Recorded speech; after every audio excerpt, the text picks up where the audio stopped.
Georgie, pour plus de 9 millions de Tunisiens qui sont appelés à voter par référendum pour ou contre le projet de réforme de la Constitution voulu par le président Kais Saied, les bureaux de vote ont ouvert leurs portes. Image, vous allez le voir, du président en train de glisser son bulletin dans l'urne.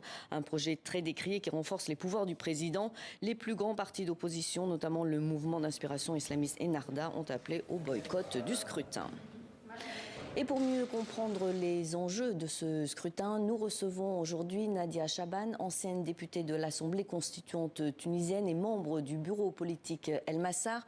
Bonjour, merci d'être avec nous. Une nouvelle constitution proposée par le chef de l'État, Kais Saied, est soumise au vote par référendum ce lundi. Alors que contient ce nouveau texte ?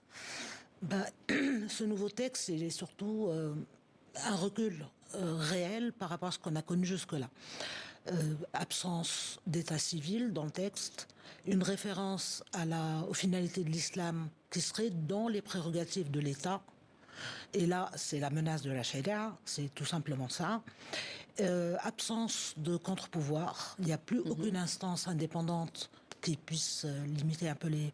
Et surtout, un plein pouvoir, un président de la République qui ne serait pas redevable, qu'on pourrait pas questionner, qu'on pourrait pas interroger, qu'on pourrait pas contrôler.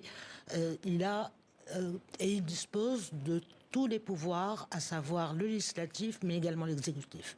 Donc, on est quand même sur quelque chose d'extrêmement dérapant par rapport à ce qu'on avait jusque-là. Donc il aurait toutes les clés du pouvoir. Donc si le oui l'emportait, ce qui ne fait aucun doute pour de nombreux observateurs. Tout à fait, oui. Alors ce qui se passerait, la Tunisie basculerait de nouveau vers un régime autoritaire comme avant, 2011 ?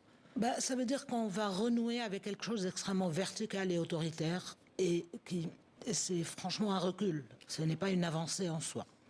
Avant de continuer cet entretien, je vous propose tout de suite de retrouver notre correspondante Mabrouka Kedir. Mabrouka, bonjour, vous êtes avec nous depuis Tunis. Alors depuis 5 heures GMT, les bureaux de vote ont ouvert leurs portes. Quelle est l'ambiance? Quel est le taux de participation à l'heure où nous parlons?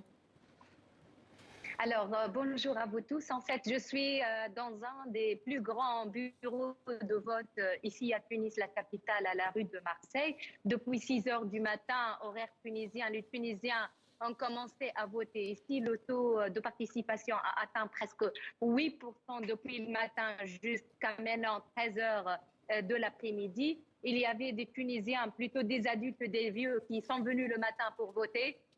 Habituellement, pendant les élections, les Tunisiens, surtout les jeunes, viennent pourtant l'après-midi pour voter. Donc, ce taux peut-être augmentera vers l'après-midi puisqu'il fait chaud le matin et c'est un jour férié, c'est l'occasion et la fête de la République. Donc, peut-être on aura plus de participation, notamment des jeunes l'après-midi. On a parlé avec pas mal de Tunisiens qui ont voté aujourd'hui, qui disent que la Tunisie a besoin de la stabilité politique. C'est pour cela qu'ils viennent voter pour faire une étape de stabilité politique et notamment la stabilité économique. On a parlé avec pas mal des jeunes dans des cafés ici autour du bureau de vote. Ils voient que leur défi principal et leur priorité, c'est une priorité socio-économique.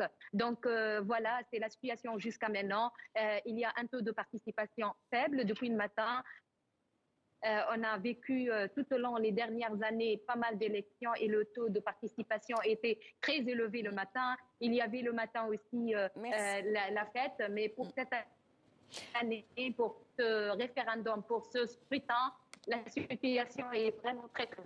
Merci beaucoup Mabrouka Kedir depuis Tunis. Une réaction peut-être à ce qu'on vient d'entendre, un taux de participation de plus de 8%, plutôt faible. Est-ce que les Tunisiens s'intéressent vraiment à ce scrutin?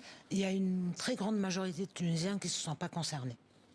Et c'est ça qui est dramatique, parce qu'ils ne se sentent pas concernés par ce qui se passe autour d'eux, parce qu'ils ne croient plus en rien. Oui, parce qu'on peut voir que les gens qui vont voter, appartiennent à toutes les catégories professionnelles. Alors, il y a beaucoup de jeunes, il y a des plus modestes aux plus aisés, finalement. Tout à fait. Les participants vont être assez hétérogènes en termes de population, mais il y a une frange de la population. Moi, j'ai passé 3 semaines là d'affilée et j'ai observé qu'il y a il y a quand même une grande partie de la population qui ne se sent pas du tout concernée, qui n'est pas au courant de ce qui se passe, qui ne suit plus du tout l'actualité, qui s'est complètement déconnectée et qui est plus préoccupée par son quotidien, par trouver des solutions immédiates à son problème économique.